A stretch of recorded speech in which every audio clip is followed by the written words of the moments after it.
a smart opening because you can follow it up by asking where the person got the earrings, and depending on her answer, you can sign up, my boyfriend's mother, or I mentioned stuff I found on the street. You can really get 5 or 10 minutes conversation out of it, especially if you're ready to let the response to offer to exciting territory.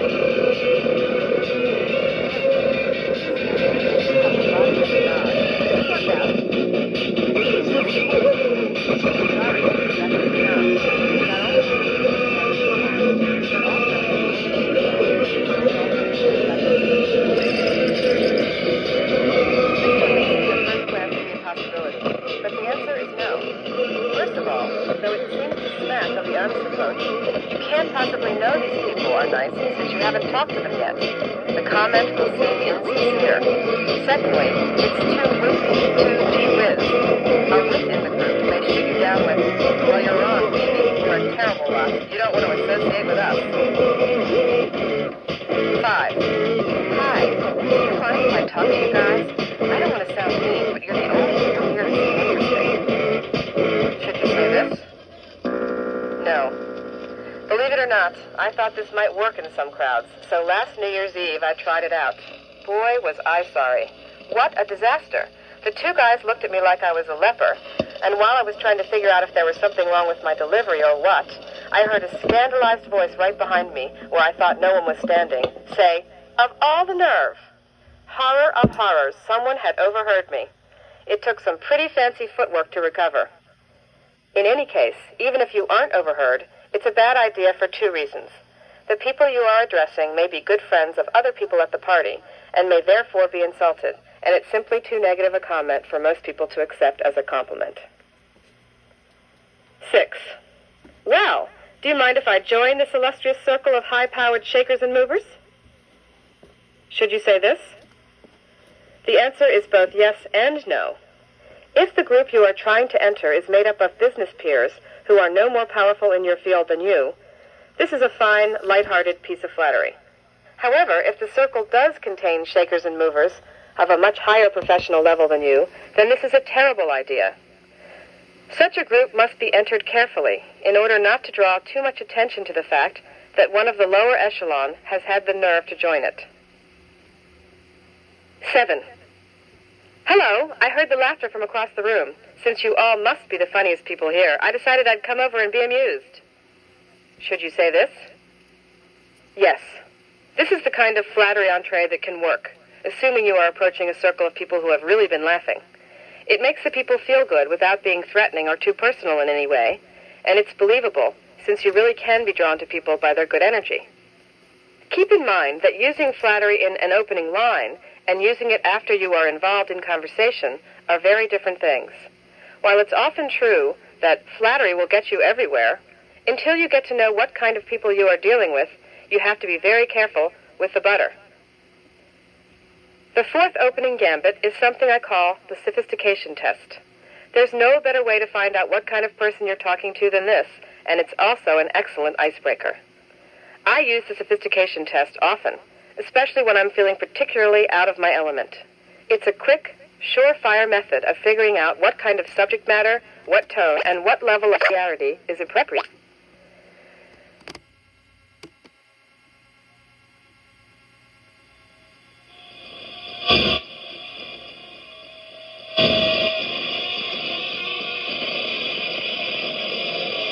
Please note that this opener must be directed to only 1 or 2 people at a time.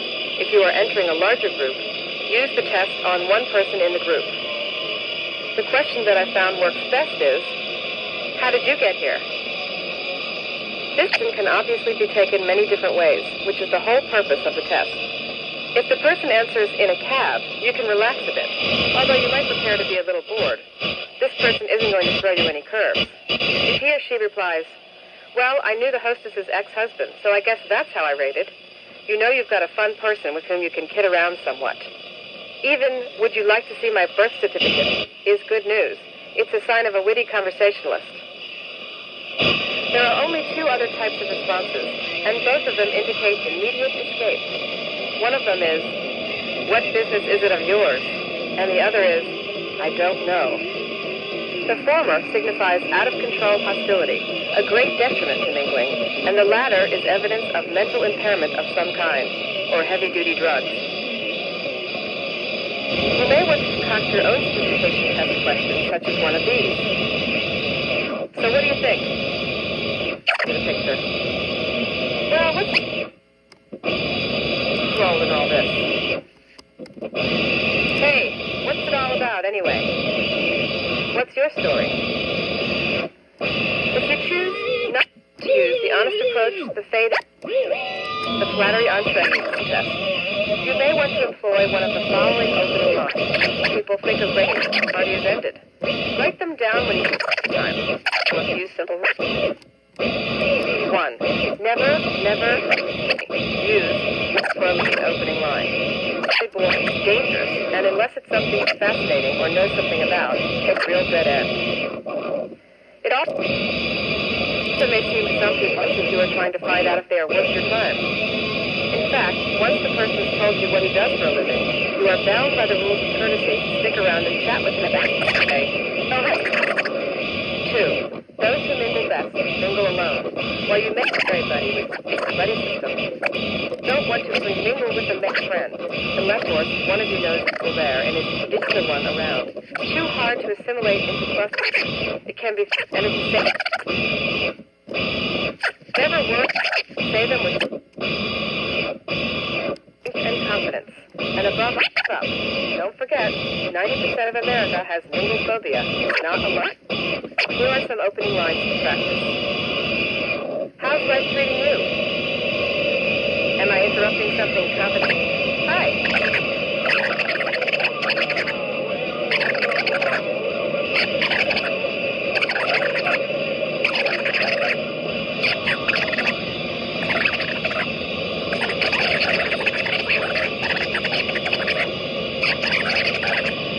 Actually, the success of these lines depends a lot on your delivery. Some of them are better suited to some people.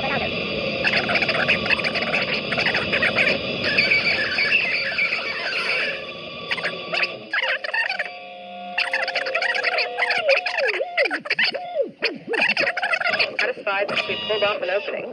In other words, stop mingling.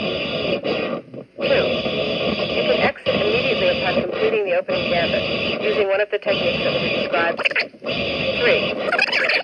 4. To a conversation with outstanding. Wording choice from a mixed point is the hardest part of the experience. Getting into a group is one thing, maintaining your own in that is another. This chapter should give you enough ammunition so you won't ever again end up tongue-tied, red-faced, or sweaty-palmed. There's a whole world of subject matter out there, and there are some easy methods to keep a variety of topics at your fingertips.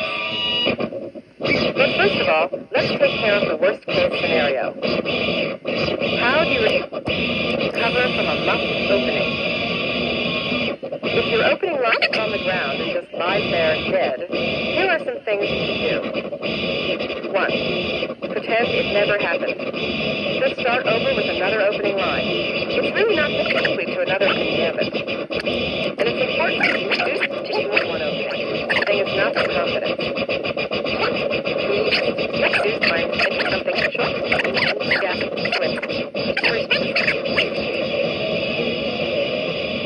in which case, you should apologize politely. In the case of the second, I suggest that we smile.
for a living?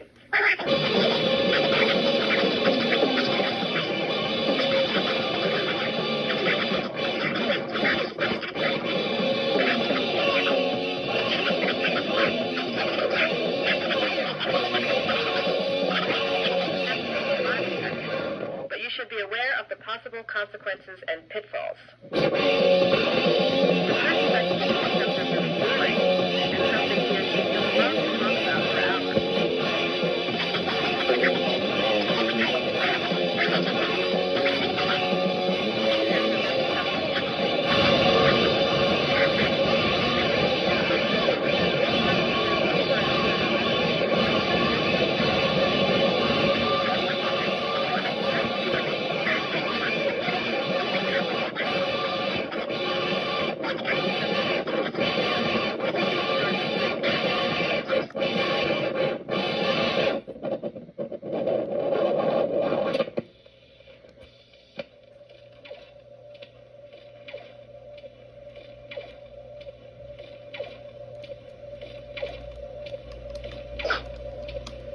The person's occupation may be embarrassing to you.